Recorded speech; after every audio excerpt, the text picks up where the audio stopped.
this thing is recording. All right. Welcome. Who are you? My name is Erin Horil. Do you have a middle name? Elizabeth. Elizabeth. Okay. Pretty standard middle name. I think you're probably the second or third person with a pretty, we'll call it nominal. Nominal. Yeah, name as a middle name. Well, welcome. Thank you. So how'd you get started riding? I got started riding, well, I guess if you really want to go to the beginning of any like focused riding, it was in high school because I was injured all the time from running. Okay. And so I'd sit my butt down on the little stationary bike in the athletic training office and just pedal away because I, wanted to still be working on my fitness. Yeah. But that's where it started. And then I started road riding in college when I joined the triathlon club. Okay. Yeah. When did you do your first triathlon? In 2011. 2011. Yep. Sprint, Olympic? It was a sprint. And it was actually here in Richmond. It was called the Brickman Triathlon. It doesn't exist anymore, at least as far as I know. Okay. But I just thought it was funny when I moved to Richmond for work for a triathlon company. Like, it was like kind of full circle that my first triathlon had been here in Richmond. Nice. So there's what are the distances called? The sprint? For sprint, Olympic, or international, there's the same thing. And then there's the half distance and then the full distance, which is also known as the Ironman. Okay. All right. So those are the four standard. Okay. Half and then the full Ironman. Okay. All right. I knew the sprint because I was like, that seems in range. Yeah. Like maybe unlikely to happen. So you do your first. Okay. All right. So you pick up riding in college when you join the triathlon club, right? Where'd you go to school? JMU, James Madison. Yep. Nice. What were you studying? I didn't decide what I wanted to do until I was like a junior, but I landed on exercise science or kinesiology. Okay. Okay. All right. And you're not alone in like not finding out until like near the end. Like, what do I have credits for? Like, make this a thing. So yeah, that's fine. I can't believe I graduated on time. You have the expensive piece of paper now. Yes, I do. Yep. So you joined the triathlon club. Like, what was the synthesis of trying to like join the triathlon? Were you running and swimming a lot already? And like, you was like, I should just add the biking to this. Yeah. So I grew up swimming just kind of on a summer swim team. So I had that box already checked. And then I loved running in high school and I kept getting injured. And all of those injuries culminated in a misdiagnosed stress fracture in my hip, like the neck of my femur. Okay. And it broke almost all the way through because everybody kept telling me it was fine, and it wasn't. And so I had to get screws and plates put in my hip. And the doctor didn't say I wasn't allowed to run anymore, but he kind of like hinted at it. And I was like, screw you. But I did realize that something like wasn't sitting right with my body and running at the time. And so I learned about, never even heard of a triathlon. And then someone I knew that knew I was going to JMU said there was a triathlon club there. And I was like, well, that might be good because I can still run. And then all the swimming and biking I was doing because I couldn't run would have then been like purposeful, So that's kind of what caused me to join the triathlon club. Okay.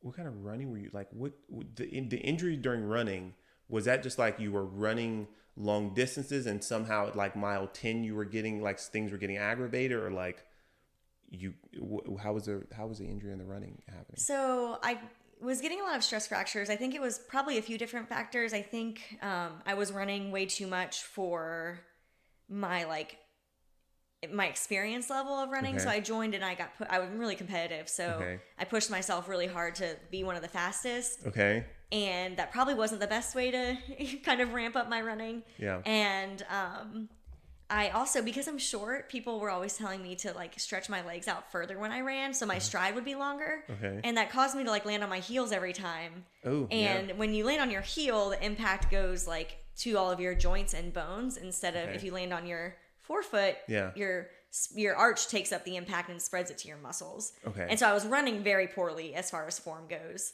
And so I think kind of a combination of those things and just not having like proper nutrition guidance, like all those things together, just my body was not in a good like balance as far as running and nutrition and form and appropriate distance. And I don't know how much I was running because that time, like the Garmin watches were like the size of an iPhone on your wrist, and they weren't super accurate.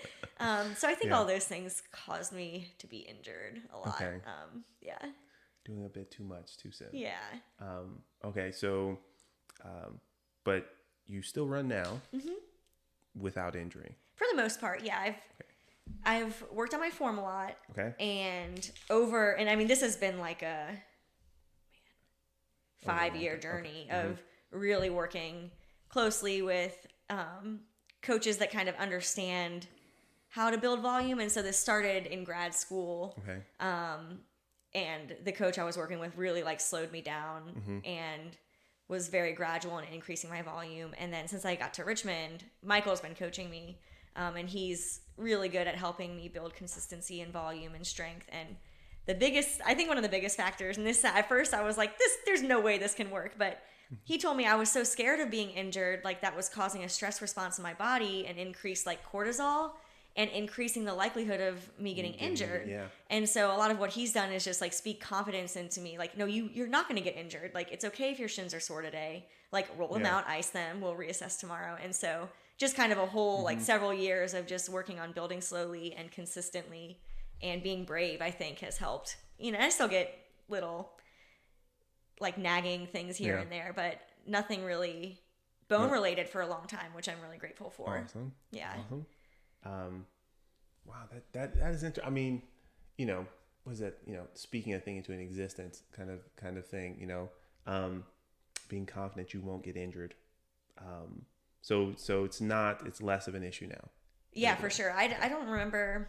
I think I've had a couple suspicions that I was like headed to a stress fracture of maybe like, just because I've had so many I can't even count them, right? So I know what they feel like. Okay. You're well versed. Yeah. Yeah. So I've had a few like suspicions, but been able to kind of manage it by taking appropriate time off, which doesn't need to be that long if you're ahead of it, right? Yeah. And then doing things like we call it prehab. So instead of getting injured and then doing rehab on something, you do it preemptively. Okay. So doing those kind of things. I have to remember that prehab. Yeah. Yeah, prehab. That's an awesome plan. Join the triathlon club in college. You do your first triathlon here in Richmond. I've forgotten the name of it already. Brickman. The Brickman. Where was that at? I can't even remember. Okay. All I remember is the run like went into the woods and I cried when I crossed the finish line because I was so like emotional that I was running and feeling good. I cry a lot, but it's fine. So you felt good. I was going to ask, how'd you feel at the first one? Great. You felt great. Okay. All right.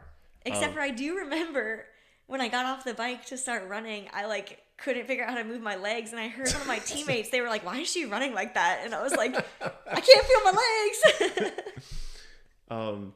Did you practice, like, what is it, the transition? Did you practice that beforehand, or just like, I'm just gonna wing it? I think we had the team, and when I joined the team, there were a lot of really awesome upper class people in the in the group, and upper class students, I guess, and they really were good at teaching us and leading by example. And so I can't specifically remember it, but I do remember like one of like the president of the club at the time, like taking me into a grass field to teach me how to clip in before like riding on the road. Yeah. So I'm sure we practiced it before we got to the race. Oh, okay. All right. Just making sure, because I would think that there'd be some, yes, you can run, yes, you can bike and swim, but like doing them in, you know, the transition between the two. It's definitely good to practice the transition portion. How'd the clipping in the field go? Well, that probably went about as you would expect. I fell over a few times, and I also had never ridden a bike that had skinny tires. Like growing up, I just had a normal like kid's bike with the thicker tires, you know? Okay. And it was somebody like lent me their triathlon bike for the season on the team, and she wasn't like really active that year. Yeah. And so I learned how to clip in on a triathlon bike in a grass field. And for the first like several rides, I'm not joking. Yeah. I would have like two of the bigger guys, they would like ride on either side of me because every time I stopped, I would just fall over because I couldn't like figure it out. Yeah. And they would just like pick me up still like partially attached to the bike and set me back up. Like, and so it's funny because now as I'm coaching, when people are like, "Oh, I'm nervous about it," I'm like, "Listen, you can't be worse than me." Like I had like bodyguards on either side of me. that's pretty bad, by the way. But you made it. Yeah. Somebody pointed out.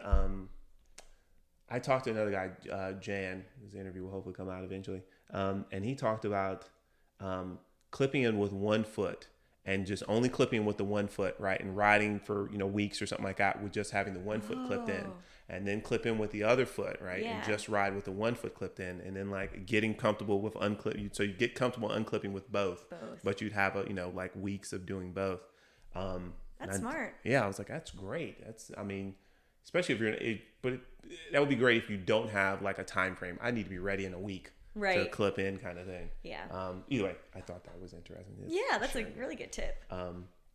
So you do your first triathlon. You cry. Out of joy. Yes. Right. You super happy. Joyful. Yes. Let's point that out. Super happy that you crossed the finish line, which I can understand. Was the thing like was it a sprint triathlon? Mm-hmm. Okay. Yeah. What was the thought then? I was just like, I crossed the finish. Like, were there already other events on the schedule, kind of thing that you were in? Yes, because the triathlon club, we would typically do 3 races a semester. Okay. And I'm pretty sure there were races after that. Like, I don't think I would have waited to the last one. Okay. To join. Okay. So yeah, I think I probably had a couple other races planned. Okay. And it sounds like you were happy. You were like, yeah, I like this. Okay. All in. Really? Okay. Did it feel? I guess you'd done running events in some kind and swimming.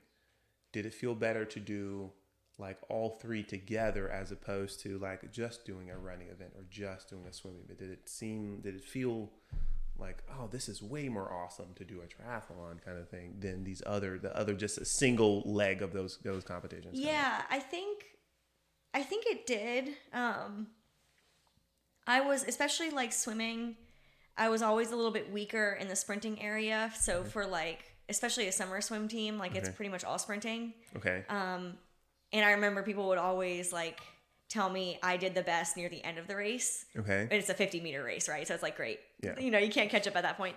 And so I think being able to combine all 3 and just have a longer type event was favorable for me. And it does feel really awesome. And I really like that you might have a bad swim, but then you still have the bike and the run to make up for it or things like that. So I really liked the idea of putting all 3 of them together. Okay. It's just a fun and engaging type of way to race because things are changing constantly. Yeah, there's got to be more strategy in there. Also, you can't draft off anyone in the biking, right? Not in the typical triathlon. So there's like the standard triathlons are not, but the ones that you see in the Olympics, they're called draft legal races, and you have to be on a road bike. You can't be on a time trial bike. Okay. And you are allowed to form packs on the bike, and that completely changes the dynamic of the racing because you're jockeying for position in the swim. And so in a standard triathlon, the swim is really short relative to the bike and the run, and you can be a really strong cyclist and make up a lot of the ground because nobody else can draft. But if you come out a little bit behind from the swim in a draft legal race and people have already formed a pack, it's like impossible. It can be really hard to bridge that gap. Right. Yeah. So different two main different strategies that you might take in a triathlon, but the most typical is no drafting on the bike. Okay. I was not aware of the draft legal triathlons. Well, yes, I would imagine that you can form packs that would change the dynamics of trying to do the race and have to add additional strategy to that. So the preference you're enjoying doing all 3 together and all the transitions that come with that. When did you start thinking I want to do longer? Like, I'm not just going to do these sprints. Like, when did it start getting like I want to do, the Olympic, the half, the Ironman?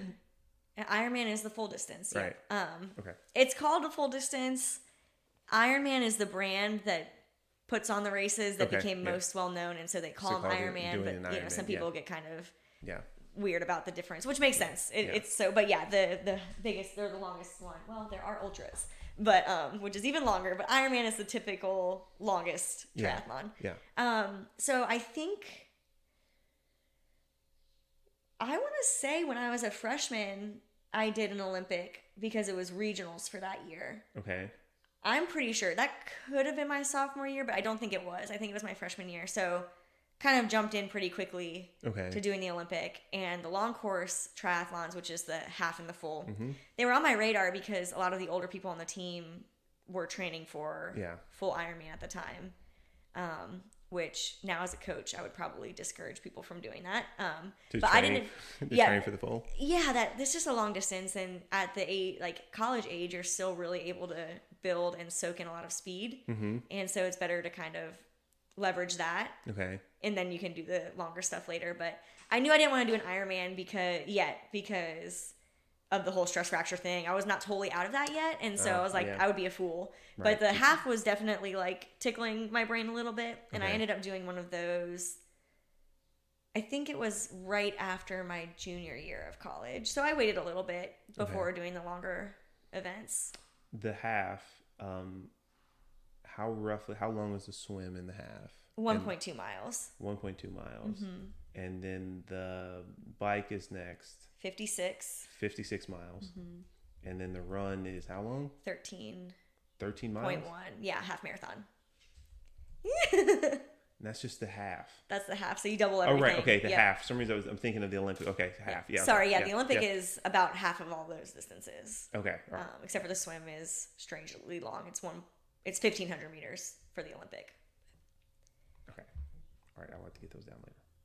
1,500 swim. Okay. All right. So then you eventually do an Olympic. You said you did do a half? I did do a half. I think it was after my junior year. Okay. Like the summer after my junior year of college. Okay. Was that like, there's another distance I can do, I should do it? Or did you feel competitive? Like, what was like, you were just like, there's just another distance, I should just do it? Or you're like, I'm going to get a better time? Like, what were the thoughts of like trying to do the half, if you can recall? Yeah, no, I know exactly why. We had a kind of like a group within the triathlon club that was like really serious about training. Like we were, I look back and I'm like, how did I get school done? Like we were training a lot, and they wanted to do the half, I think is how it started. And then me and a couple of the other girls got roped into it because we were kind of in that little training group. So we all did it together, which was fun. Okay. How long was that training? Because you talk about that, like how long was that? Like how much were we training? Right, yeah, like how much, like clearly you're hopefully we're going to class because you finished at some point, right? Yes, I was going to class, yeah. But I definitely like rode my bike at the end of a ride and like changed right before class. Like I have memories of doing that. Yeah. But we were, it's tough to know because I wasn't really like analyzing my training a lot then. Yeah. But I mean, I wouldn't be surprised if it was like 10 to 13 hours a week. Yeah. Just based on how long the long rides were in the weekends, but we were training a lot. Okay. Well, it seems like a lot, in your 20s ish, right? 19, 28, yeah. Yeah. To be doing all that heavy amount of training. But I was not 28 then. That's 18 to 21 ish. Yeah. So you do your half, and when does it become? You've done an Ironman? You've done a full? I've only done half so far. I was training for a full before COVID, but then several things kind of derailed that. So I've stuck with halves as my highest so far. Cool. Do you still think you would want to do one? For sure, yeah. I'm just not in a rush to do one. Okay. Yeah.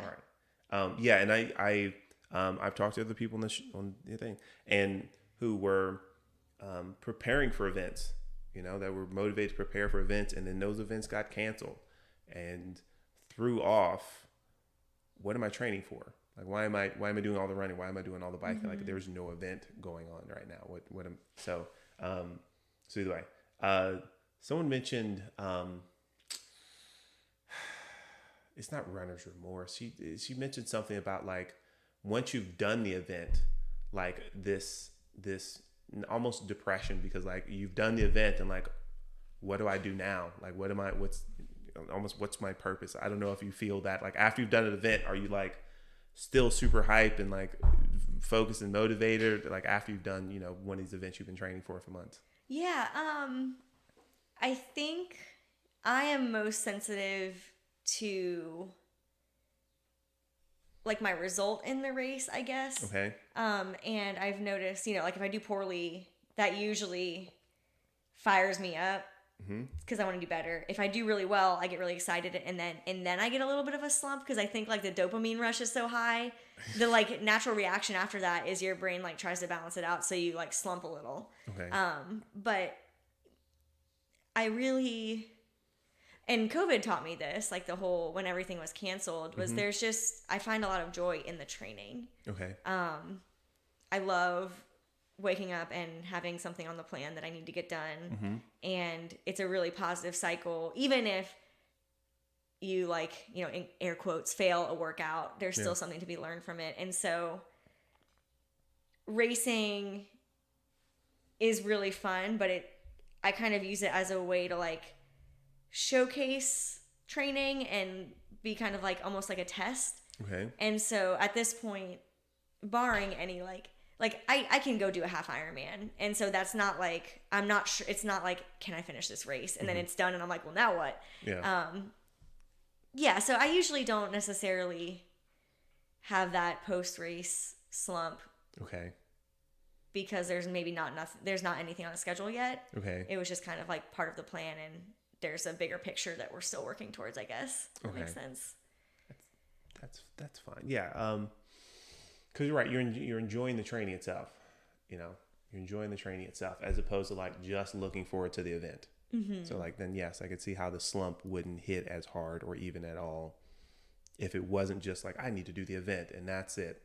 My purpose is just to do the event, right? If that's not the case, then yeah, I could see how you might not get as down about the fact that you've completed the event, kind of thing. So you keep riding. Okay, at some point, you decide you want to help others, right?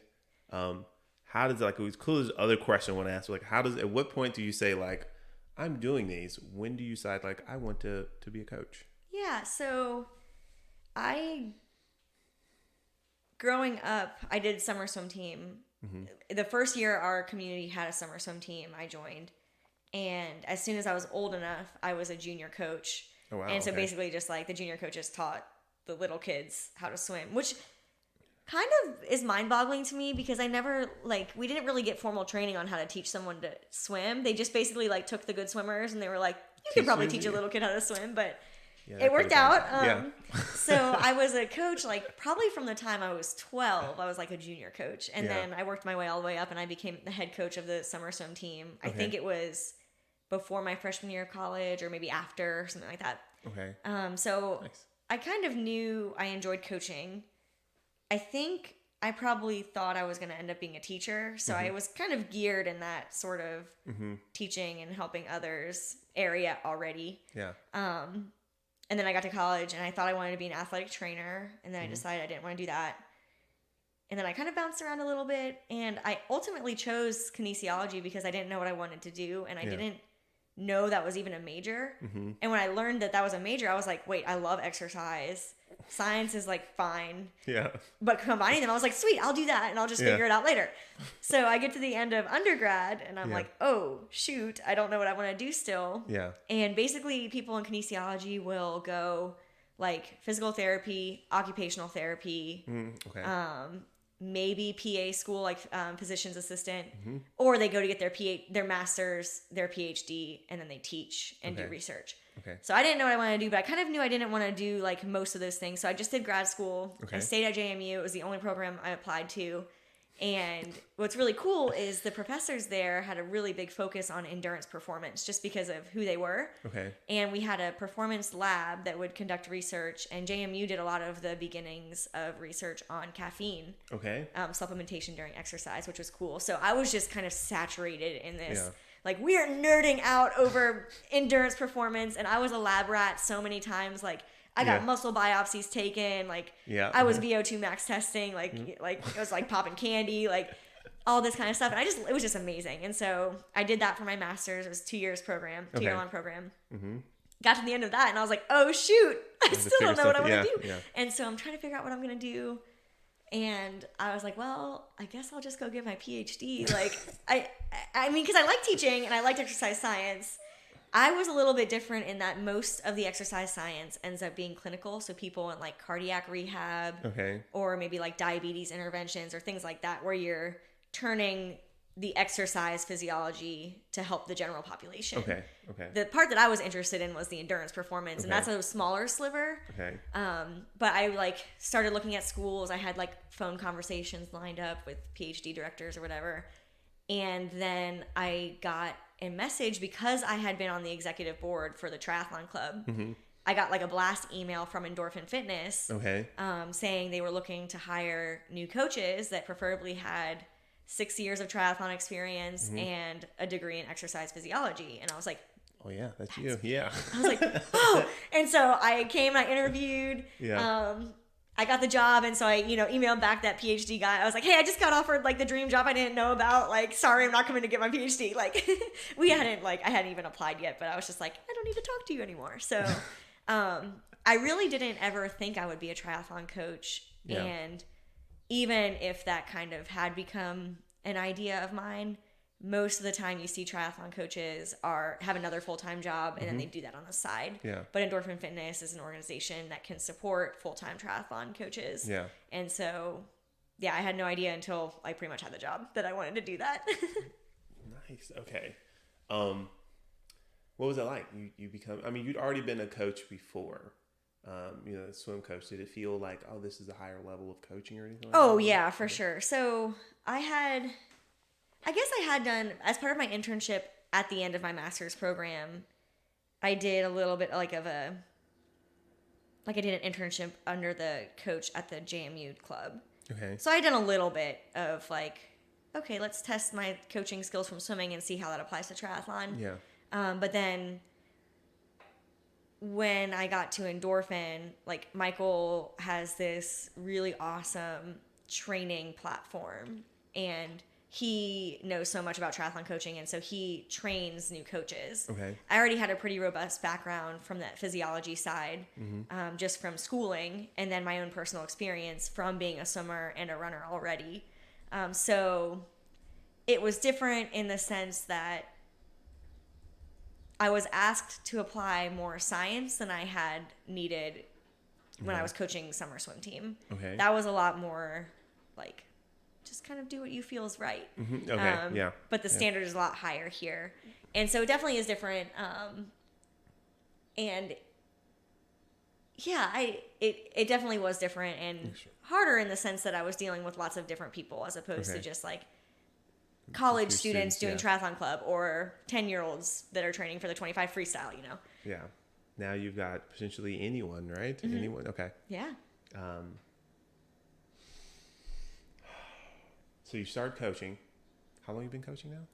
Since 2017. Okay. Yeah. Okay. All right. So almost 5 years in June. Okay. Yeah. And I guess you had no idea, no thoughts that you were going to try to be a coach as a career path kind of thing. Okay. So you're coaching clearly asking a question about your clients at this point. Right? I'll say clients, right? Is there of the three legs, which one seems to be the most enjoyable and the least favorite of the groups? Is it like all over the place? Like some people love the swim, or like everyone loves the run, like everyone hates the bike, or is it just like all over the place kind of thing? I would say most people only swim because they have to. Okay. So that's probably more typically the like least favorite. Okay. There are some people that love swimming and they would swim all day, every day if they could. So I don't want to take that away from them. And then I would probably, the running and the biking is kind of split. Really? Okay. If you had experience with running, like a positive experience with running before you were an adult, I find that most people are fine with the run.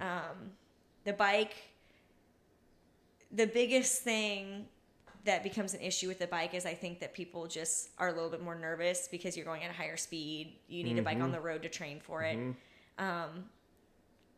But yeah, I would say the run and the bike are pretty equal. In regards to but the swim seems more commonly disliked. Okay. It's like a 40, 30, 30 kind of thing? Yeah.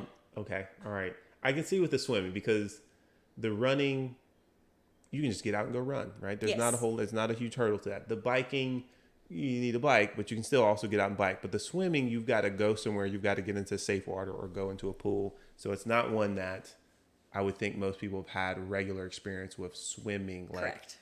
doing laps kind of thing. Yep. And it's the hardest to learn technique for if you didn't learn it as a kid.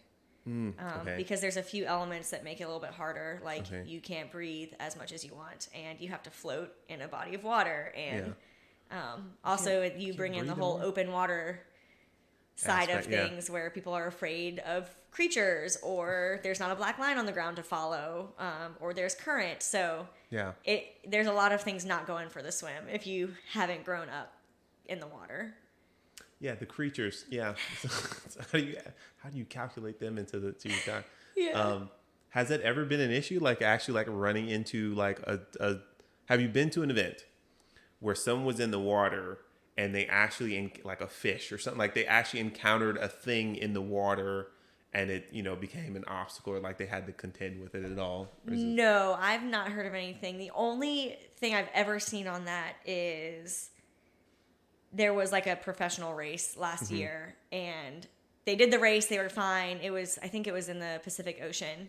But then after these pictures came out, that a shot that a drone got, and there was like a shark close enough to be concerning, but like they didn't know it was there. Yeah. And that's the only time I've seen a creature like get Even close to involved, triathlon. I'm sure it's happened, but I haven't heard of anything or experienced it personally.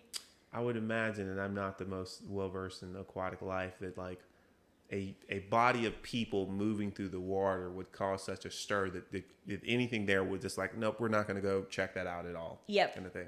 Anything that would be enticing, I think, is negated by the fact that it's a big splashing and all that kind of stuff. Yeah. It's confusing. Provided no one's bleeding.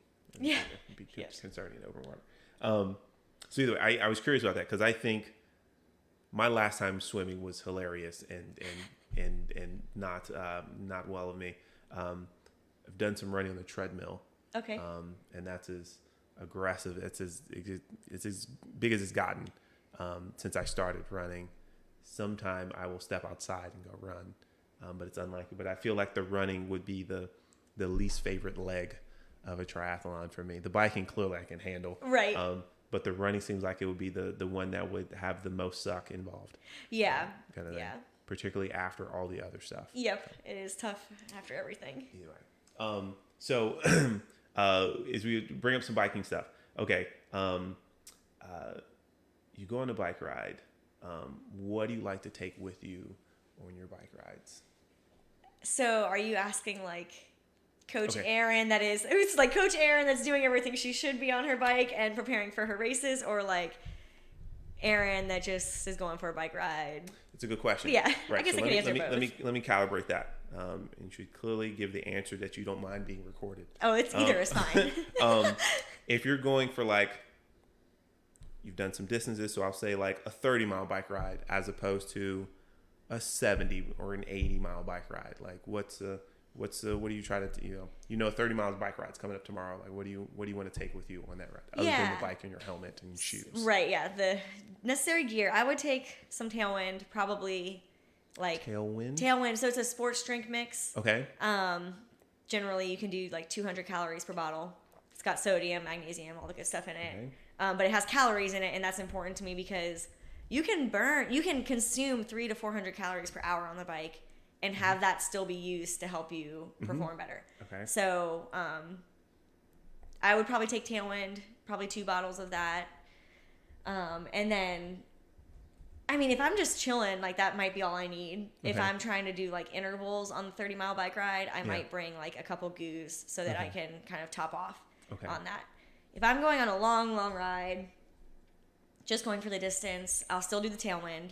I might do like waffles because I'm going a little more relaxed and I can chew. I have a hard time like chewing and breathing and biking at the same time.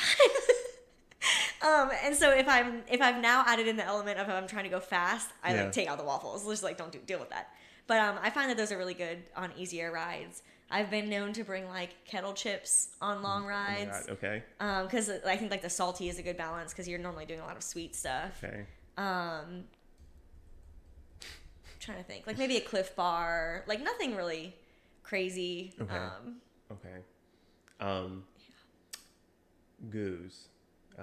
Like the actual brand goo? Nope. Okay. Just the umbrella term. Okay. Right now, I'm all over. They're called Endurance Tap, I think. Okay.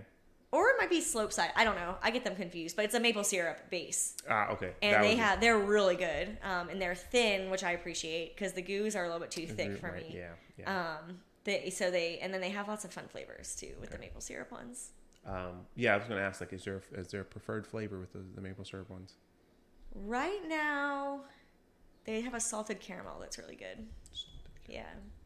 I don't know if I've ever had, because the actual Goo brand does have salted caramel. Yes. And I believe the Honey Stinger also has a salted. I've not actually had. I've had caramel, but I don't know if I can even think of what the salted caramel is a flavor taste like. Yeah. But either way, so I'm glad you. Yeah, they're great. Okay. The waffles. Do you have a flavor for your waffles? So the same brand as the gel, I'll call it a gel. That's more neutral. Yeah. They have a raspberry waffle that's really good. And these are like the stroopwafel type. Like I'm not talking about like a Belgian waffle. Yeah. They have a chai one that's really good. They have a chocolate one. What's the name of this brand again? It is Because it's not Honey Stinger. So like. Oh no, it's not Honey Stinger. Let me see if I can look it up. I want to say. It's funny. I tried to buy one that like a pro that I follow likes, and I ended up ordering the wrong brand. It's like an adjacent brand. Like it looks really similar. They probably like modeled off of the other one. And it was funny because I like posted about it, and then it's called Untapped. Untapped? Yes. And that's just how it sounds. Untapped. Yep. Untapped. Okay. All right.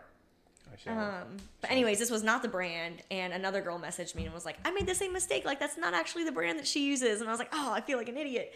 But it's really good, so I've stuck with them. Okay. So Untapped waffles. Untapped. Okay. I tend to ask if there's flavors and brands, because there are so many hydration and like nutrition brands that I've just not heard of. Yeah. I know the ones that I think advertise the most to the most common populace. I don't know how, kind of thing. So I know of Honey Stinger. I know of the Goos, Gatorade, right? Cliff, the Cliff brand, and a few other. But anyway, so I asked if you had waffles. The flavor of the waffles. Yeah, I think probably my favorite right now is the raspberry. Oh, the raspberry. It's really good. Raspberry. All right, we'll keep that in mind. Yeah. You remember Performance Bicycle? Yes. Oh God, I have no idea how long they were here in Richmond. Performance Bicycle, what is it called? Either way, they were a brand of a retail store, wherever. Okay. For people listening. But they were out in the West End near where the Kroger and the Sam's Club is on Broad Street. But they used to sell Hammer Nutrition, and they would sell the Honey Stinger waffles there. And occasionally they'd have a deal where they give you like either 20% off, so it ended up being like $9 for the box or $8 for the box of 16 waffles, which was great and not great because then I'd take them home and eat them like cookies. They're so good. Delicious. How could you not? But they'd have different flavors. So I'm like, that's what I miss about having Performance here. It's like I could get the Honey Stingers. The good deal. Reliably. Yeah, because now they're super expensive. Yep. They're like $25 a box or something. Okay, so we've got your nutrition that you take with you on the ride. Do you prefer riding... When you do your training, do you do that solo? Do you prefer to ride with people? I always prefer to have a buddy. Okay. Like always. Okay. It gets a little bit harder if I have like a hard workout to do, because I do try to adhere to my training plan pretty well. Okay. But I do have like one of our other coaches, our workout, like Michael kind of syncs up our workouts so that we can do them together. Nice. Okay. But yeah, I mean like. From a very basic level, I think it's always better to ride with somebody if you can, just because there's safety in numbers and something happens and you can't help yourself. It's good to have somebody that can help you. So just as a basic safety thing, I think it's good to have a buddy. Yeah. But then also I'm just a social person in general. So I'll always choose the buddy over the solo ride, most likely, unless I'm in like a really bad mood. But it's like, even if I'm in a bad mood, usually being with somebody helps. So there's not many times I would opt for solo. I can't imagine being in a bad mood on a bike ride kind of thing. It's usually like probably a result from like if it's a hard workout and I've been having a bad day outside of like training, and usually it makes me feel better, right? And so it's usually not like I hate biking, blah, blah, blah. Sometimes I hate biking, but you can't hate biking. Okay. I asked you about your snacks. You do race. We'll ask you memorable events. Memorable events. Yeah. Have there been like either, and that's a general question of, have there been any like, I went on this ride just somehow seemed more epic and memorable, like it was just a ride or like an event. Is there any like things in your cycling experience that like they just like stand out of like that day was awesome, or just like the worst day ever on a bike?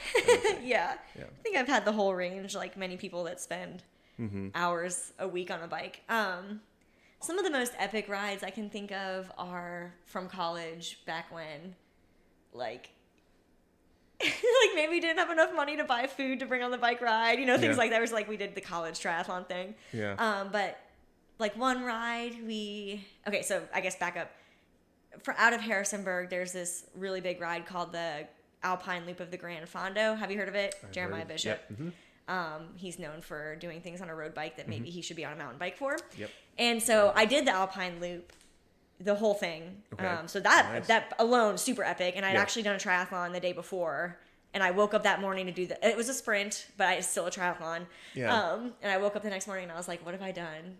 And I did the Alpine Loop, and it was freaking awesome. Like, so cool. So you go up, you bike up 33 West. It's a mountain, and you drop down into West Virginia. You do this crazy gravel climb called Folks Gap, I think, or Folks Run, something like that.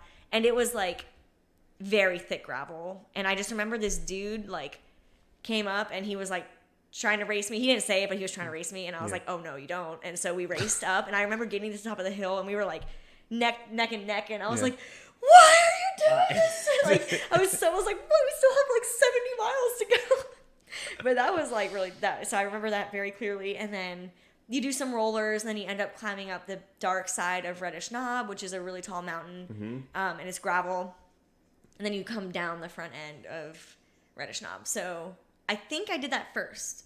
And then another time, some friends and I were trying to replicate this, and the only gas station on the loop was closed when we got to it. So wait, like you went out and just did the route? This is another, part of it. We did part of it. Okay. Like maybe they're like 70-mile option or something. So you go up into West Virginia, you cut out the crazy gravel climb, and then you come up the backside of Reddish. And the gas station was closed, so we were like, oh boy, like this is gonna be fun. Maybe we'll find something along the way, except for there's nothing because we're in the middle of nowhere. And some things had slowed us down over the course of the ride, and I remember we got to the top of Reddish Knob, and like the sun was setting. We don't have lights. We are 25 miles from Harrisonburg. And I was like, oh no. And like one of the people we were with like panicked, and he just left us. And I was like, oh, what? You can't do that. Like, what? And so we're like, what are we going to do? And none of our cell phones work because we're at the top of a mountain in West Virginia. And luckily there were some mountain bikers that had been shuttling and doing downhill. And they realized like, hey, these dumb road cyclists are on the top of the mountain and it's dark. And so they offered us a ride home. They were from a local bike shop in Harrisonburg. And so we got rescued. But that was definitely one of the more epic and like, oops, like we learned 10 lessons today. Rides. Bring a light. Yeah, so that one was pretty epic. Nice. Definitely. One time I did Reddish Knob. Did you know that climb? I have not actually done there, but I've heard people refer to it, so I've not actually done this climb. Yeah, you should definitely do it. It's tough. There's nothing quite like it. Every time I do it, I'm like, why am I doing this? But yet I can't count how many times I've done it. So and this is all paved though. This side is paved of it, and it's like the standard climb is 6 miles, but it's probably about 8 when you take into consideration the lead in. Okay. One time my friend and I drove out there. We did it twice back to back. That was pretty epic. Dumb, interchangeable. races, like I remember one time I've done one criterium race. Okay. I remember doing that, and I think I got like third or second. I got out sprinted at the very end because I like attacked too early. Okay. And I remember we all went on a cool down lap together, and I like had to pull off the side, and I was like dry heaving because I'd worked so hard. Like I was like, this is not fun. Like I don't know if I'll do one of these again. But I was doing that because I was training for the draft legal type of triathlon, and so getting used practice, to the. Yeah. Okay. So that one stands out. I actually did the Wednesday Night Worlds ride last week. Have you heard of that? I think that's what it stands for. Wednesday Night Worlds. They meet at Shiplock. I think Carytown Bicycle puts it on. Okay. And they go out and they ride on Osborne, and then they drop into the battlefield parks and they race 3 laps of it and then come back. Was not aware of this. Yeah, Wednesday Night Worlds. No. I don't think they're having it. I think they stop it. My understanding is they stop it when the Bryan Park races are going on. Oh, okay. And then I think it picks back up after. I don't know. This was the first time I went. Okay. That was really fun. I'd never ridden with like a huge pack of guys before, where you're like race format type thing.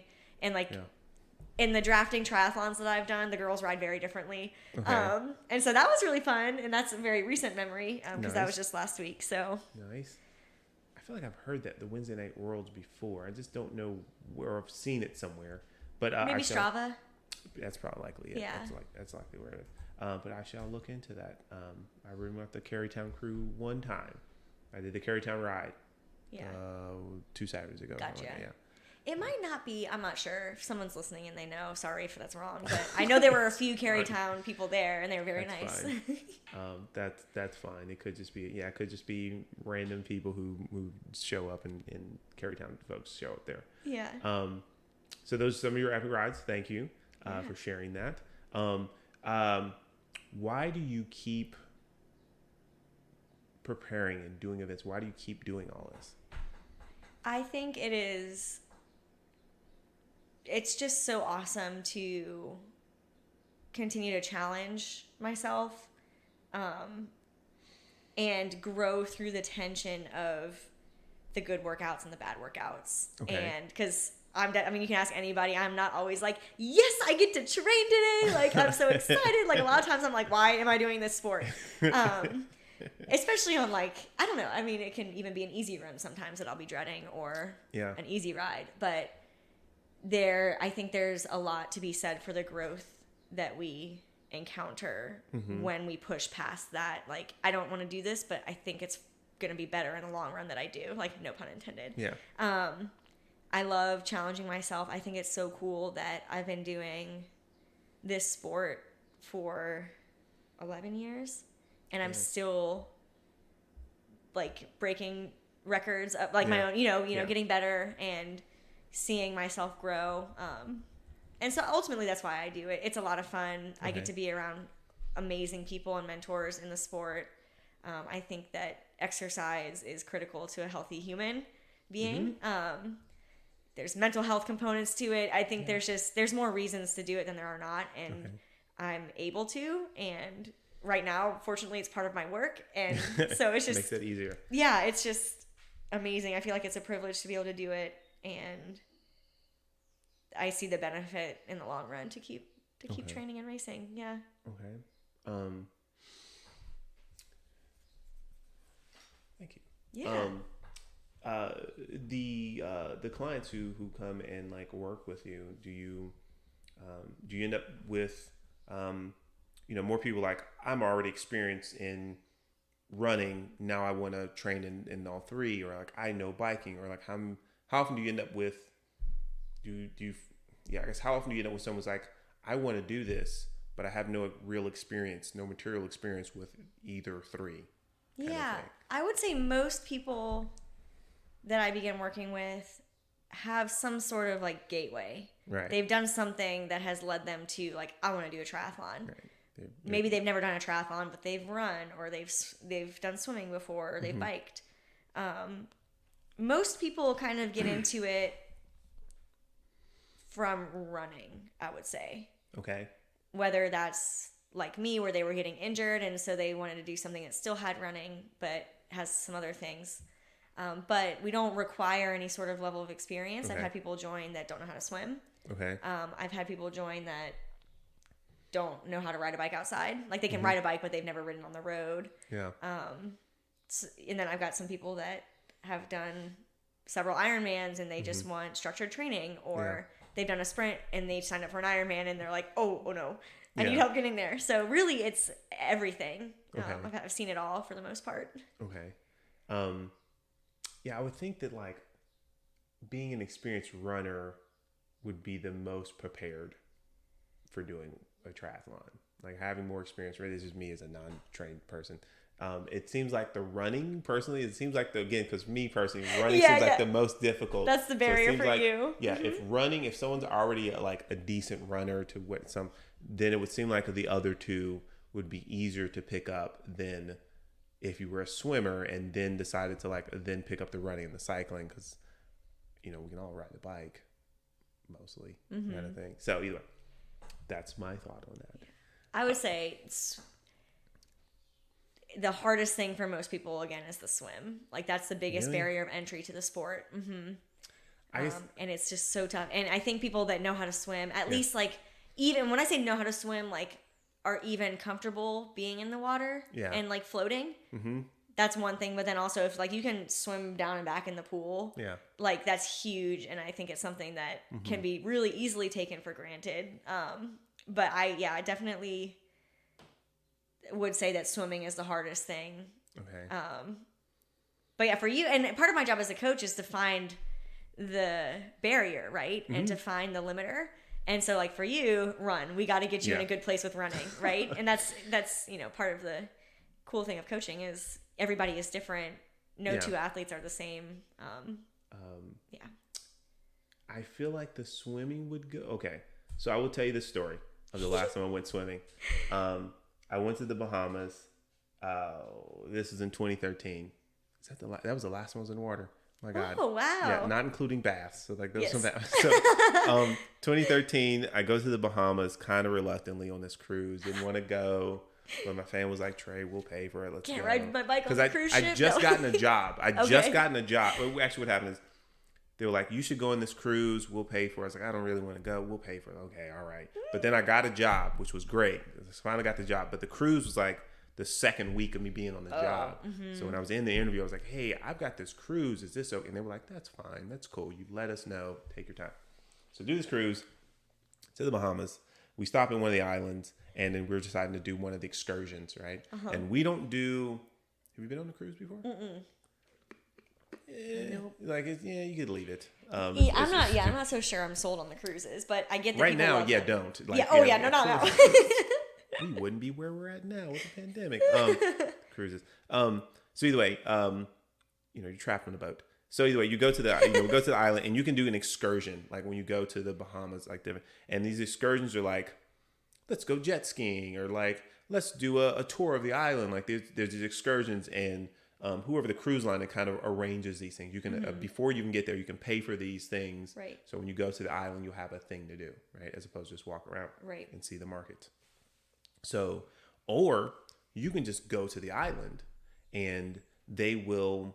There's people there who are doing their own version of the excursion. So like there's just people who just take you on a tour, and it's a little cheaper, right? But you kind of don't get the same level of security of like the Carnival Cruise version, like, kind of thing, right? So instead of we decided to do snorkeling, and instead of paying for the snorkeling from Carnival Cruise, we decided to do just the island version of the snorkeling, right? And it was like right next. Either way, so we get to the thing, and the guy's like, Here's your goggles. Here's your flippers. It's how you put them on. You get in the water this way. So we're right on the water, and like right next to us is the official Carnival Cruise, like 25 yards away. They're in a nice tent, and they're like, we're actually not going to go out because it was like too windy or something. Like the water was too choppy. So like 30 people just chilling, professional guide with them, kind of thing. Says no swimming today. Right. It was like, no, we're not going to go. But they waited, and so eventually the guy who was with us was like, yeah, y'all can go, right? Just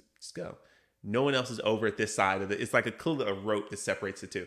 So no one's over here with me and my cousin. So we get in the water, we got the snorkel, and I think I swam, like once I got to the point where I couldn't stand anymore, I think I swam for like 20 more yards. and was like, I'm too tired. Like, and like my cousin probably went like 5 more yards or something like that. And I was like, I think I'm going to drown. Like, I need to come back. So like, and when we're halfway into our short ass swim, then everyone else hits the water and just like fish. They swim out to this rock, which is like 100 yards out. And that's where you had to go see the fish. Oh. And so we had to we turned around. I was like, nope, I'm not going to make it out that far. And they just all hit the water. Oh my goodness. And so we went back to the shore. I was like, okay, yeah, that was a fail. And so that was the last time that I got in water to swim. Okay. I'd intended to go to MCV in 2020 because my goal that got derailed by the pandemic was to work on swimming and getting faster. I wanted to actually train that year. Yeah. So I could potentially do some races. All that shit got derailed because of the pandemic. Right. They closed the pools. Yeah. Couldn't go to right. So I have a nice set of goggles I've yet to use yet. Oh, they're going to be nice though. They're not going to get foggy. Right. Yeah. Either way. So at some point, yes, I will also step into a pool and maybe a triathlon after. Yeah. But I feel less likely about that. But either way. So yeah, swimming might also be a challenge as well when I try to get out there. How did, as I mentioned, my hiccup with the pandemic, right? How did the pandemic affect your riding, your cycling, your getting out and doing things, or did it not at all? Kind of like how did anything kind of get derailed? Yeah, when it came around. So obviously the swimming got super derailed. Because you swim at like pools as opposed to like open water. Yeah, and it was like, I mean, the first time everything happened, it was March, so we couldn't quite swim in the open water yet. It was still a little bit too cold. So we did like a dry land type of swimming where you take like they're called stretch cords or swim cords. Okay. And it's like rubber tubing that you might see like bands that with the handles at a gym. But instead, I mean, you can use the ones with handles, or they sell them where they have like a swim paddle on them, so you can actually have your hand flat. Okay. And you just anchor it like to the wall, and you do the swimming motion with the stretch cords. Okay. Yeah. So you can at least work your muscles in that way. So like that was a big change, and although a good substitute did not, I found that it did not translate very well to actual swimming when we were able to get into the pools again. For running, it didn't really change anything personally, just because, you run outside, or I guess the only thing that it's also tough because like I work at Endorphin and we have a facility, and so like I can go in and unlock the door and go work out by myself. Okay. But certainly we had lots of rules there and protocols and stuff like that, and so it wasn't like a free for all. But like I had access to that. If I needed a treadmill, for example. And then biking, I have a trainer at home, Zwift, that kind of stuff. It definitely limited, especially at the beginning when we were a little bit more uncertain about if and how it could spread outside. I was more selective about who I rode with. Yeah. And so that group was probably a little bit smaller, probably did a little bit more solo training than usual. Okay. But then once we kind of learned that the outside was generally safe, things kind of got back to normal, but the swimming was definitely the biggest hiccup there. Okay. But there wasn't, I mean, we didn't know when races were going to happen again, and so it felt urgent to try and find a solution. Yeah. And then eventually pools opened and you would just reserve lanes, which is still going on actually at some places. Yeah. But that made things tough because like a workout like from start to finish, including rest and everything at the pool, like usually takes me about 90 minutes. Okay. And a lot of the reservations were like an hour. Yeah. And so it's like, okay, we have a lot less time. How are we going to manage that kind of stuff? So personally, there wasn't that much that needed to be shifted. We had to do a lot of creative thinking as like for me as a coach over the adult group program for our group practices, because we couldn't meet inside. Yeah. And at the beginning, when we weren't sure about spacing of people outside, we had to be really strict about, you can't bike in a Peloton with your friends. You need to be, this far apart. And there were all those charts that said like how far your respiratory molecules can travel at this whatever. Yeah. And so that was definitely tricky, but we made it through. We utilized Zoom a lot for group. Everyone just had trainers at home, and we would get on Zoom. and that kind of stuff. So Okay. yeah. So you mentioned Zwift, and I have to ask about Zwift. Yeah. Do you have a classic or smart trainer? I have a Kicker Snap. Ah, that is a smart trainer. Yes, smart trainer. Yep. And I actually have a dumb. We call them dumb trainers. Yeah, they are. Yeah. I actually prefer the dumb trainer. Okay. I think that the flywheel feels better. Okay. If I had a Kicker core with the wheel off, that would be fine, but I don't have one of those. Okay. But to do Zwift, I would rather be able to have it change the resistance on me, so I use the Snap. But I find that it's slow. The flywheel's heavier on the Kicker Snap, and so it makes my cadence a little bit slower than my like natural preferences, and that feels like really bad. But I've gotten stronger over the years, but I like hated it at first. Okay. Zwift is not outdoor riding. There's I think I try to tell people like you have to learn how your riding in Zwift will be, as opposed to like, I'm not trying to tell you as a coach, but like, you know, because I helped lead the organizer RABA Zwift rides. So, you know, when talking to people about smart trainers, like I've had to remind people like we're riding on Zwift. It's similar because you're still pedaling, but there's a getting used to like, this is how my ride experience on Zwift will be, as opposed to my outdoor ride, like, right, you know, like a Zwift FTP as opposed to like your outdoor FTP, like, for sure. And speeds even like Zwift right, doesn't account for wind. Yeah, no, it does not, because I can do 50 miles in 2 hours, and I cannot do that in real life. Right. Like yeah. You know, it's impractical through the desert and then through a volcano, so it's not quite realistic. So you use it? Do you do like the structured workouts in Zwift, or what do you? No, I get on there. Or is it just like so you can just have something on the screen kind of thing? Yeah, I like to have something on the screen. I like to go for like the short, like sprint QOMs or whatever. If I'm doing an easy ride, like I'll do those. I'm not a hammer every single ride kind of person, because there's a place for going hard and there's a place for going easy. Okay. So I do have to like restrain my competitive side. But usually I'll go on Zwift. I really like, so if you have Training Peaks, which is like a platform to load workouts onto, that connects to Zwift, and you can play, like air quote, play your workout on Zwift. Yep. But I like to not use erg mode, so I like to be able to control it myself. Ooh, okay. And I like that it just brings you through. And this is the kicker: is it gives you a gold star if you do it at the proper watts. That's true. And I'm a sucker for a gold star, and so I like to do it on there. But also, I think there's a lot of value to doing a hard workout outside too, because again, riding on Zwift is not riding outside. So I'll use it for a short, easy ride if I don't have time to like go out on the road, just because sometimes it takes a little bit longer than. If you have an hour ride, might take 75 minutes, and usually scrambling. So I might hop on the trainer for that, but or sometimes I'll do a race on Zwift, but not really.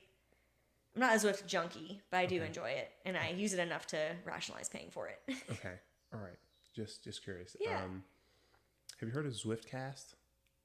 Is it a podcast? It is a podcast. No, I haven't. This guy, only because I just heard about this guy, Simon Schofield, had this podcast where he interviewed different people and talked about, you know, what's happening in Zwift and events and things like that. And I guess he'd been doing it for a few years, right? And Zwift was supporting him. Like, I think they were giving him a little money to do the thing, right? But it, you know, was in support of Zwift, and he would be critical of stuff Zwift would do that we didn't like. Yeah. But he hung it up. He stopped doing it. Really? As of like 3 or 4 weeks ago, he had his last podcast. He was like, you know, he's going to move on and do other things, right? He's just not going to do this thing. But he'd been doing it for years, and people knew about this. And apparently, what Zwift did, I don't know how well you know the terrain in Zwift. There's an epic KOM, right, the mountain, and then at the top of the epic KOM is the radio tower climb. So I haven't seen that one. So if you when you go up to the top of the epic KOM, because you like go into the mountains, it's like snowy and stuff like that. Somewhere, if you go the, it's kind of, we'll call it the long way, right? There's a left turn. Once you go through the arch at the top, there's a goat waiting for you at the top. You go through the arch, you take a left turn at the top, and then that takes you to the radio tower climb. Okay. And it's like a 0.8 of a mile, but it's like a 13 to 15% grade on simulated on gravel. And so it's like the most aggressive climb in Zwift. It's like right there. But you have to, the only way you can get to it is to take the Epic KOM one way or the other to get up to it. But there's a radio tower, and they call it the radio tower climb because there's a radio tower at the top. But what they've done apparently is if you ride up to the thing, you will apparently, as of like last week, you'll hear Simon Schofield's voice coming off and like, hey, this is the Zwift cast or whatever. So they immortalize his voice. Oh, that's so as cool. it's coming from the radio thing. But you'd only know if you like knew of the thing kind of thing. Yeah, you would. That's really cool. I thought that was exceptionally cool because he'd been doing the podcast for a couple of years. Yeah, I'll have to check it out next time I've got a long trainer ride and I'm stuck inside. I enjoy introducing that climb to people. Yeah. As you mentioned, the climb in Red's Knob. Right? Yep. I enjoy introducing that climb because it's like, oh, what the fuck did we just do? Why did we take this? What are we doing? Why is the road like this? Because it's such a tilt from the climb to get there. It's like, you're doing this and then it's like this. Just straight up, yeah. Yeah, and it's and I've got YouTube video of like groups like, why are we doing this, Trey? What is going on? Because I'll live stream some of our that's our really rides fun. kind of thing. Well, and I have I recently added the kicker climb to my pain cave, and so that's the thing that your front fork goes on. We found a good deal on it. Nice. And so I imagine it's just gonna go like almost buck me off my bike. Do you not that it matters which one you do you adjust your trainer difficulty setting? I think I just leave it on whatever is standard. Okay. So the standard is 50%, which is fine. Apparently I've learned that some people who race on Zwift put it lower. Rude. Apparently. Which does seem that way, but there's an advantage and disadvantage of doing it. Like when it's lower, you go downhill slower because you'll spin out quicker. Makes sense. Right. But when it's at 50%, it basically cuts all the hills in half. Okay. But that also cuts the incline that the climb will do because it's only simulating, if you're going up a 10% hill, the kicker will only give you 5%. Oh. But the climb will also only tilt you 5% as well. So if you have a desire, I've tried on 100%, right? You put it at 100%. Oh yeah. And do some of the climbs, and then you'll actually see the bike go, because I had the climb as well, and you'll why is it, so. Oh yeah, I gotta put it on 100%. I feel now like I've been cheating. I didn't know. I wouldn't say you're cheating. the reason they do that is because not all the trainers can handle the gradients. Not all of them can go up to 15% grade or 13%. Some can only do like a 6%. That makes sense. So when it's cut in half, like it's a range that most trainers can actually handle simulating the grade. So I'm assuming the snap can handle it since they're integrated, right? To work together. I want to say the snap can do like 18% or something. Okay. Like the snap can absolutely handle the 100% tilt. Cool. So yes, when you have a time and you're not doing a workout, you can go up the radio tower climb. Yeah. Anyway. So I have to ask, somebody mentioned they've done Zwift kind of thing. That's awesome. You've done some of the races on Zwift? Yes, I've done a few. Okay. How do you feel about the races? They're just a thing to do kind of thing? Yeah, I usually do them if there's like a workout that's similar enough to like a race type effort that I'm trying to get out of. I'll be like, can I do a Zwift race instead? Just because it's a little extra motivation. Mm-hmm. And I mentioned I'm quite competitive. If it's like a standard race that's not a hill climb, mm-hmm. I'm a little like, I'm small, and so I'm at a little bit of a disadvantage. And right. If it's just just like brute power. Yeah. But I think it's really fun, and I've done just a couple of the road races, or I'm not even sure if I've done a crit before on Zwift, but I've just done a few of the road races, and they're usually fun, and I'm like. Maybe similar watts per kilogram, and my heart rate's like 30 BPMs higher because I had to like work that much harder, and I'm like, this is not fair. Yeah, I went the other way. I avoid the ones where there's a big hill in the thing because I do not. I am on the other end of the spectrum. Like it is a penalty for me going up the hill, kind of thing. But either way, I'm glad you've tried some of the races. Yeah. I encourage people to do them because. It's a weird thing to just put the watts in, just like you just hear and just put in the watts, super hard, in your living room or wherever, just like swearing at people that can't hear you. Yeah, it is definitely interesting. So, thought I'd ask. I asked you about your snacks. Do you use Strava? Yes. which means you have a bike computer. Yes. Are you Wahoo, Garmin, I Peru? am Garmin. Okay. I tried. Okay, actually, I am Garmin wristwatch Okay. for triathlon. Okay. I am Wahoo Element Bolt for Okay. bike computer because I think it is one of the most intuitive pieces of technology. Okay. Especially for bike computers. I look at a Garmin bike computer and like my head explodes. I'm like, ah. Granted, I haven't spent the time to get to know any of them, but I'm like, I can't even look at that. I tried the Wahoo Rival, which is the new triathlon watch. Mm-hmm. I had the highest of expectations for it.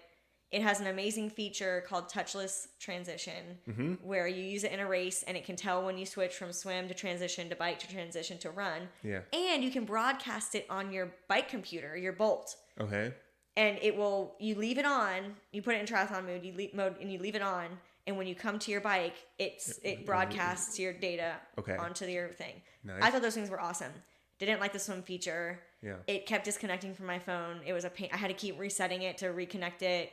And there were a couple other issues that I ended up not liking. I loved the color of it. I liked the size of it. Yeah. But I ultimately went back to my Garmin. So I have a Wahoo Rival for sale if you want it. I understand the trying the technology and just finally, like, this didn't live up to me. But you're not alone in that regarding the Wahoo Rival, because I've read reviews of it. And I also heard that, like, in the reality, like, it's not as awesome as people were hoping that it was going to be. Yeah, it's tough because the other issue is I have Power Tap, like P1 or P2 pedals, and they're so old. Yeah. I can't change my crank arm length in the app. Oh, okay. And so, my time trial bike and my road bike have different crank arm lengths. And so I couldn't consistently get it to show me my actual data. Okay. And so I couldn't get them to connect. And so that was a huge pain, and my Garmin can do it. So, but yeah, it's counterintuitive because on one side, the Rival has industry like first technology with the touchless transition. Mm-hmm.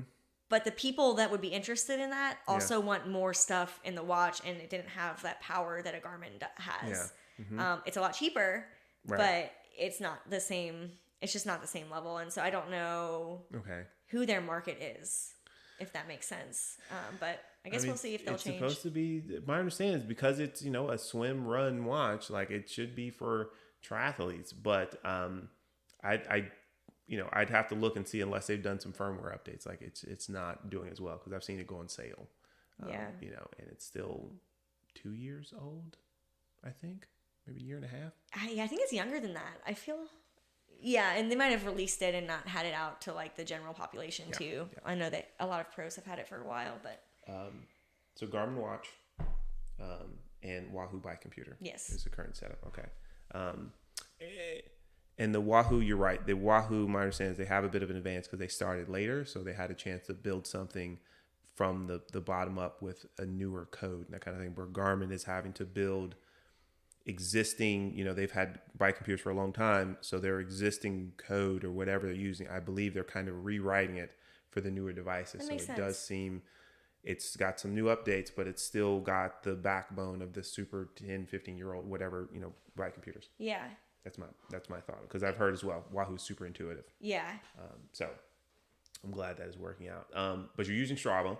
Are you chasing segments? Sometimes. Okay. Yeah. Again, within reason, I try to strictly adhere to my plan. Sure. So you won't see me like 99% of the time, you will not see me go for a segment on an easy workout. Okay. But like on Friday, for example, I had 2 15-minute threshold efforts. Okay. And so I went out like in Goochland to Hockett Road, and I was like, I have 2 attempts to get the QOM there. Okay. So I might work a segment into a workout that I have.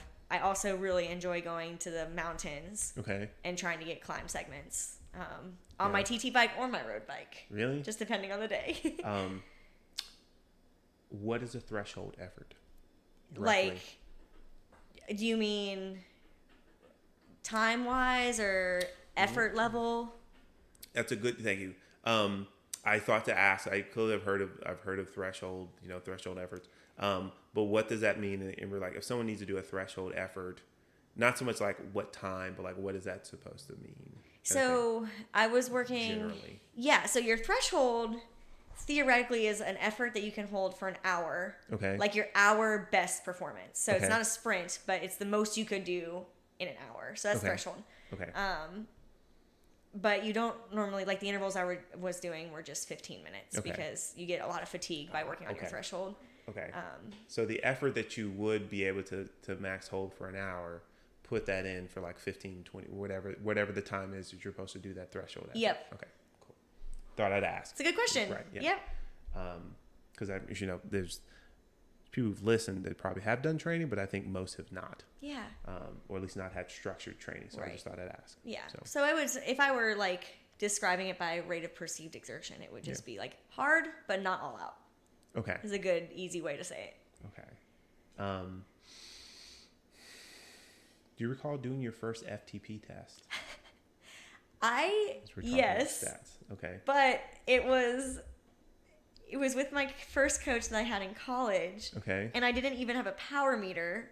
So we were testing my threshold, but heart rate, and he made me do an hour hard on the trainer to figure out what my hour heart rate was. And looking back on it now, I'm like, just like flabbergasted that I did it. Like, why? Like, I could have said no.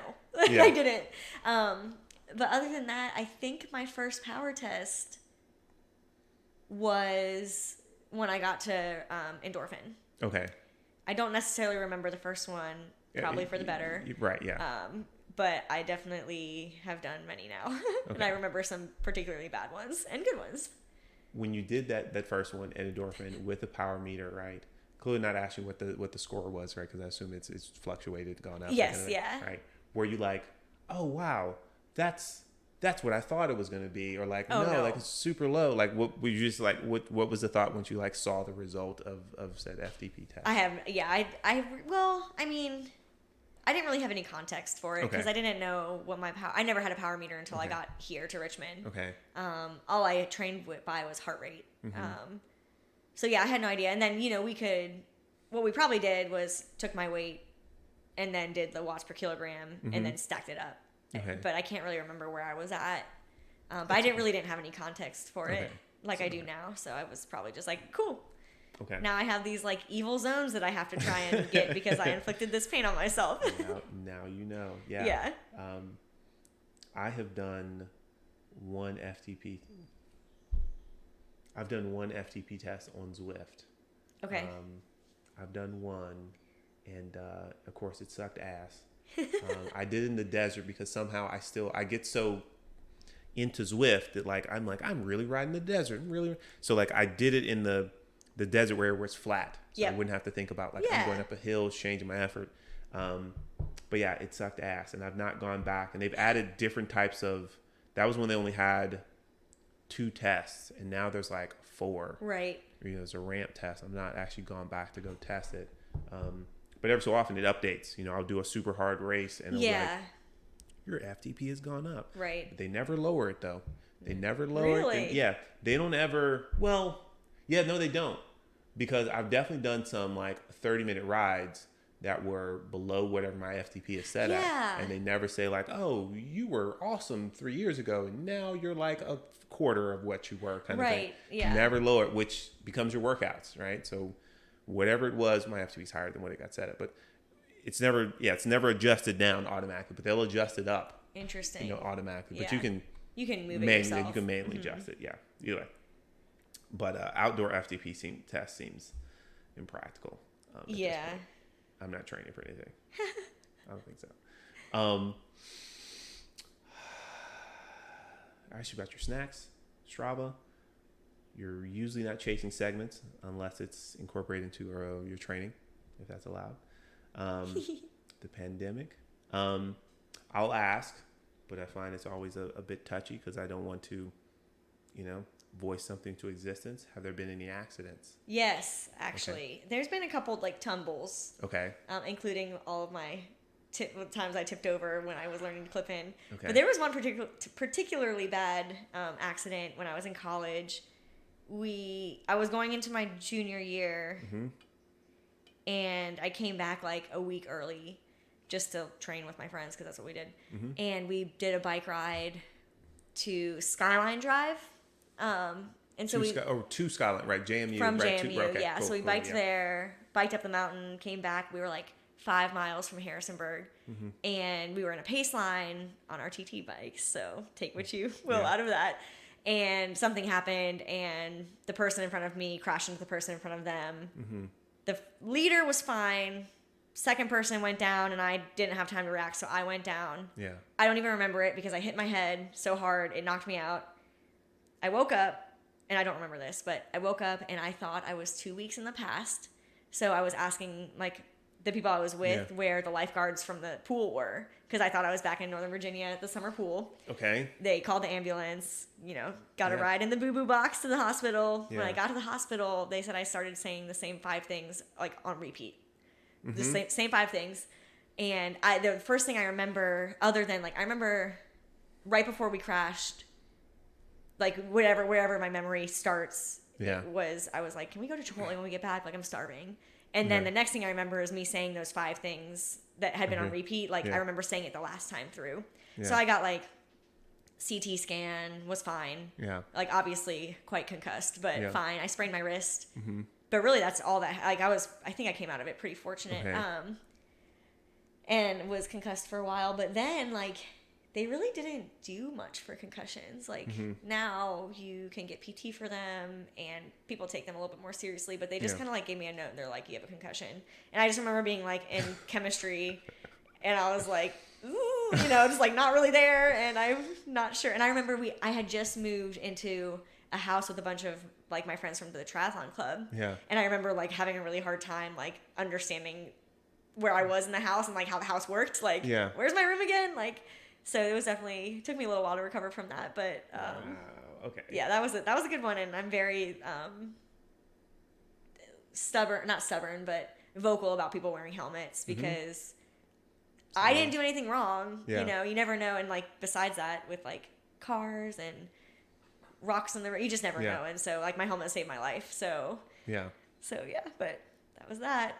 I had somebody else mention an accident, Nate, and he had a bit more gruesome of an accident, but he had a moment where he was asking, like, so what happened, and asking, like, I remember him saying, like, he asked repeatedly, like, oh, so what happened, and someone explained it, and, like, and then again asked what happened, because he wasn't recording it, right? That he was asked. It's so scary.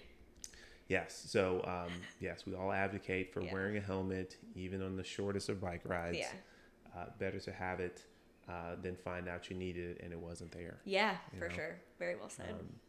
I actually went out on a bike ride on last Monday, and I didn't have my sexy helmet with me, and had the other helmet that original helmet I bought from, like, Dick's Sporting Goods, and I'd left it in the car.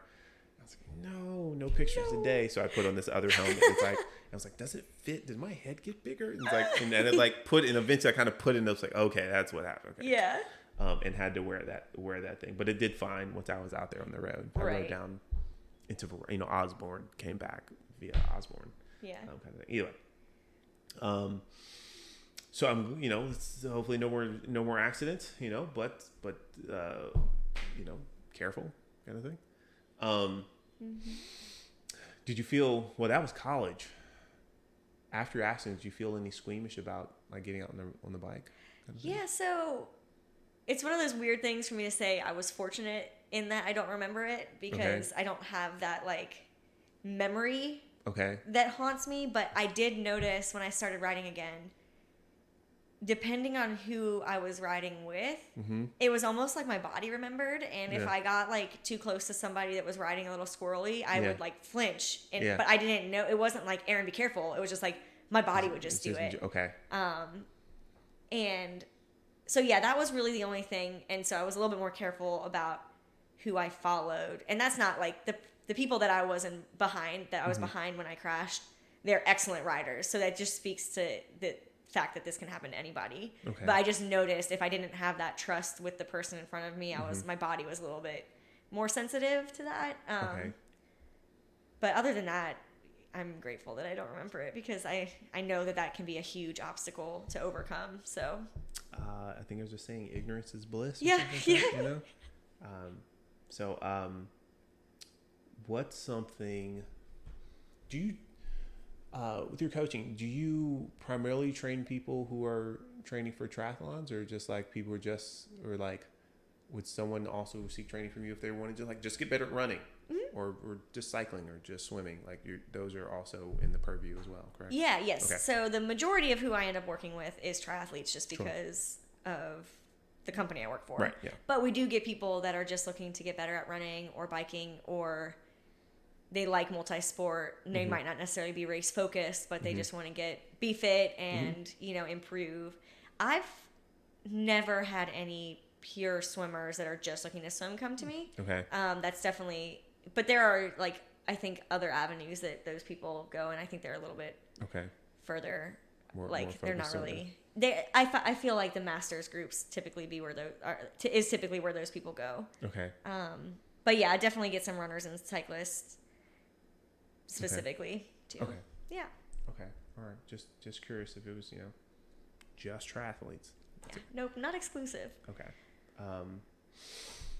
What's something you would want to share with like someone who's interested? They're interested in getting into riding, and particularly they have an interest in doing triathlon. What's something you want to share with someone who? Let's start with someone who's thinking they might want to train for a triathlon. Like, what's something you'd want to share with someone like with little experience? Right? They have little experience in the three. Yeah. Well, I think surrounding yourself with a community is really important. I'm biased in that I think it's good to get a coach, but that's because I also value having a coach, right? But a coach can be included in this community that I'm speaking of. But I think it's important to have a community because I know that that's how I learned everything. Like I don't know what my like triathlon career would look like if I didn't have all of those like mentors that I had in the sport at JMU that just took anybody under their wing. It didn't matter how many times they were falling off the bike or if they couldn't make it down the pool. Just so selfless. And I think that that's a really critical part of learning.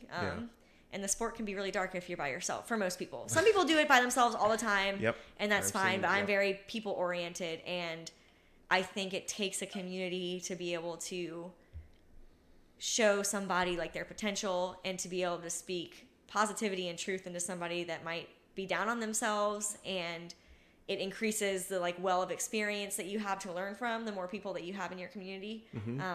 Like maybe Joe has never crashed his bike before, but I have, so I can share with Sally like, hey, here's some things to do to protect yourself from crashing, or and so, but like she wouldn't have known that if she only had Joe in her corner, right? So I really think that finding that community is important. I think, I don't think I would be in the sport at the level that I am without it. So, so having a supportive community helps. A lot. Okay. What's your earliest memory of a bike, of being with a bike or riding a bike? Yeah. So core memories, I remember like that you can recall clearly. Biking down the sidewalk, and it was probably my dad, but could have been my mom. Like I just remember kind of learning like no training wheels, like let's go. And then like the next memory I have is like me and my friends in the neighborhood creating something that we called the Fairfax 100, which was in our like little neighborhood. The road went down, and then like there was a very small roundabout, like maybe 15 feet diameter, with a little like tree in the middle, and we're gonna bike 100 times around the tree, and we're gonna call it the Fairfax 100. And I think we maybe made it like 30 laps before we were like, let's go to the swings. But like that's cute. That's very cute. The Fairfax 100. Fairfax 100. We should make that an event somewhere. You can only like register 10 people though, because it's so small. Like do it virtually. Either way. Do you have a favorite cycling kit? Do you have a kit that you find that just seems to be much more comfortable? It's one you wear a little bit more often than others. Or just stands out. Let's go with that as well. That's also could be acceptable. Yeah. I would have to say I have a Champion System kit that I want to say is race cut. Okay. That I really like. but I try to wear my Endorphin kits more often. Okay. And we have one. I have one that is an Exceed is the brand. It's XCEED. And the reason Endorphin went with that brand is because they manufacture children's cycling and triathlon kits, which is important for us because we have a youth contingent as well. And I find that one very comfortable too. But that Champion System one, there's just something about it that I really like. But okay. Yeah. Okay. Thought I'd ask. And I'm also learning about all the many brands that are out there of kit. Yeah. Because there's a bunch. Again, I'm in the realm of like I know what's like super either popular or what's like I've seen ads for, and I've not heard. Champion System was one. Okay. Never heard of that one. Yeah. I feel like I've seen Exceed though, somewhere. But either way, thought I'd ask. Yeah. Yeah. So, in here, I guess we'll say I would like to thank you for your time, Erin. Of course. This has been awesome. I will ask you now. There's been some discussion with a couple other coaches I've had on the podcast. Would you be interested in doing maybe like a coach's corner at some point in time? Right. There's a couple other coaches I know. Yeah. And like having a time where we like. I'd get some questions ahead of time, and then we'd all have like a discussion and like bring up the questions and kind of talk about them, as a group or something like that. Yeah, I think that would be awesome. I'd love to be part of that. Awesome. Yeah. Figure those details out. Yeah. But yeah, thanks for your time coming out. Thanks for coaching all the people, being awesome in general. Yeah. Thanks so much for having me. This has been really fun. Awesome. Yeah. Awesome. Thank you.